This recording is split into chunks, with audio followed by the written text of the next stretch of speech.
मस्त अशी ही कुरकुरीत मसूर लाल माटाची भजी. हो, लाल माटाची भजी. भाजी तर आपण नेहमीच खातो, पण तुम्ही कधी भजी ट्राय केली आहे? तर चला बघूया मी कशी बनवली. तर इकडे मी 1 वाटी मसूरची डाळ भिजत घातलेली जवळ-जवळ अर्ध्या तासासाठी आणि छोटा लाल माठ बारीक चिरून घेतलाय. सगळ्यात आधी मसूरची डाळ आपल्याला पाणी न घालता जाडसर भरडसारखी वाटून घ्यायची. तर आता आपली ही मसूरची डाळ वाटून झाली. आता ह्याला आपण काढून घेऊया.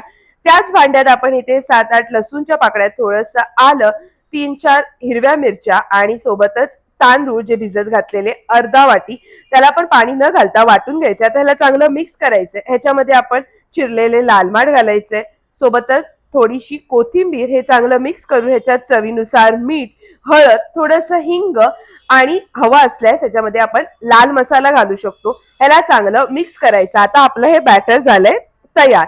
तर इथे तेल ऑलरेडी तापत ठेवलेलं. आता आपण ह्याच्यामध्ये भजी सोडूया. तर इथे आपल्या ह्या सगळ्या भज्या सोडून झाल्यात आणि आता ह्याला मीडियम टू लो फ्लेम वरती छान मस्त असे कुरकुरीत होऊ द्यायचे आणि तयार झाली आपली ही लाल माठ मसूरची भजी. तर मग कशी वाटली रेसिपी? आवडली असेल तर चॅनलला लाईक, शेअर अँड सबस्क्राईब